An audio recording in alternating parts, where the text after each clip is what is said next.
નમસ્કાર દર્શક મિત્રો, ચેકપોસ્ટ લાઈવથી ગૌતમસિંહ સુદાન નડિયાદથી બોલી રહ્યો છું.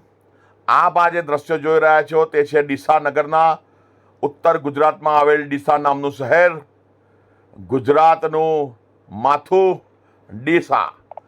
આ ડીસા નગરમાં આવેલ પાંજરાપોળમાં આવેલ પમ્પિંગ સ્ટેશનની જગ્યાએ વોટર ટ્રીટમેન્ટ પ્લાન્ટ શરૂ થવાની તજવીજ ધરવામાં આવી છે, જે બાબતે ડીસાનગરના નગરજનોએ ઉગ્ર વિરોધ નોંધાવ્યો છે.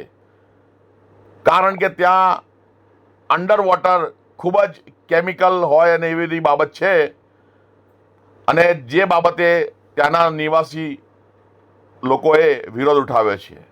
તે સિવાય ત્યાંના બજારમાં ખૂણે ખાચરે ચાલતા કતલખાનાઓ, ગેરકાયદે કતલખાનાઓનો વિરોધ ઉઠાવ્યો છે કે તાત્કાલિક ધોરણે બંધ કરવામાં આવે. અને ડીસા નગરપાલિકામાં ચાલતો ભ્રષ્ટાચાર કે જેણે માજા મૂકી છે. ડીસા નગરના લોકો જ્યારે નગરપાલિકામાં કામ કરાવવા જાય છે ત્યારે ખૂબ જ હેરાનગતિ કરવામાં આવે છે.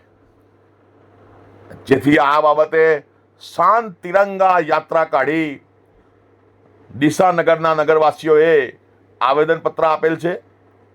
અને જે બાબતે આવનારા દિવસોમાં શું કાર્યવાહી થાય છે તે જોવાનું રહ્યું. જય હિન્દ, જય ભારત.